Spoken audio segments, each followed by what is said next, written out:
ಸ್ವರ್ಗಕ್ಕೆ ಎರಡೇ ಮೆಟ್ಲು, ಅದಕ್ಕೆ ಎರಡೆರಡೇ ಸ್ಟೆಪ್ ಹತ್ತಾ ಇರುತ್ತೆ.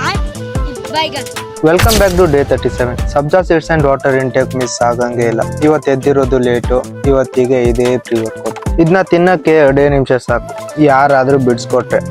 ನಾವೇ ಆದ್ರೆ 1/4 ಗಂಟೆ ಬೇಕು. ಸ್ವರ್ಗಕ್ಕೆ 2 ಮೆಟ್ಲು, ನಿಜ ಬ್ರೋ, ನಮ್ಗೆ ಇದೇ ಸ್ವರ್ಗ. ಒಂದಿನ ಜಿಮ್ ಹೋಗಿಲ್ಲ ಅಂದ್ರೆ ಆ ದಿನ ಏನೋ ಕಳ್ಕೊಂಡಿರೋ ಫೀಲ್. ಆ ಫೀಲ್ ಹೆಂಗಿರುತ್ತಂತ ನಂಗೆ ಗೊತ್ತು.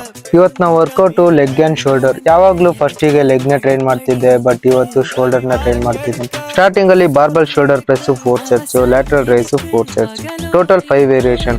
Next leg workout. ಈ ಲೆಗ್ ವರ್ಕೌಟ್ ಮಾಡೋ ಅಷ್ಟರಲ್ಲಿ ತಿಂದಿರೋ 2 ಪೊಮೆಗ್ರಾನೇಟ್ ಖಾಲಿ. ನನಗೆ ಇಷ್ಟ ಇಲ್ದಿರೋ ವರ್ಕೌಟ್ ನ ಕಷ್ಟ ಪಟ್ಕೊಂಡು ಮಾಡ್ತಾ ಇದ್ದೇನೆ. ಲೆಗ್ಗೆ 5 ವೇರಿಯೇಷನ್. ಲೆಗ್ ವರ್ಕೌಟ್ ಎಲ್ಲ ಕಂಪ್ಲೀಟ್ ಆದ್ಮೇಲೆ ಲಾಸ್ಟ್ ಅಲ್ಲಿ pump check. Abs and forearms. ಇವತ್ತಿಂದ ಓನ್ಲಿ ಎಗ್ ವೈಟ್. ನನ್ಗೆ 2 ಹೋಲ್ ಎಗ್ಸ್ 4 ಎಗ್ ವೈಟ್. ಎಲ್ಲೋ ನಮ್ ವೈಟಿಗೆ ಏನೆಲ್ಲ ಒಂದ್ರಲ್ಲೇ ಐತಂತನ, ನೋ ಪ್ರಾಬ್ಲಮ್. ಇವತ್ತಿಂದ ಈ banana shake last. Fresh up ಆಗಿ ಊಟ. ಇದು ನನ್ನ ಸ್ಕಿನ್ ಕಂಡೀಷನ್. ರಿಜಿನಲ್ ಮೆನ್ ಅವರ ಪ್ರತಿಯೊಂದು ಪ್ರಾಡಕ್ಟ್ ಇವತ್ತಿಂದ 30 ಡೇಸ್ ಯೂಸ್ ಮಾಡ್ತೇನೆ. ರಿಸಲ್ಟ್ ಏನ್ ಸಿಗುತ್ತಂತ ನೋಡೋಣ. ಬೈ ಬೈ, ನಾಳೆ ಸಿಗುವ.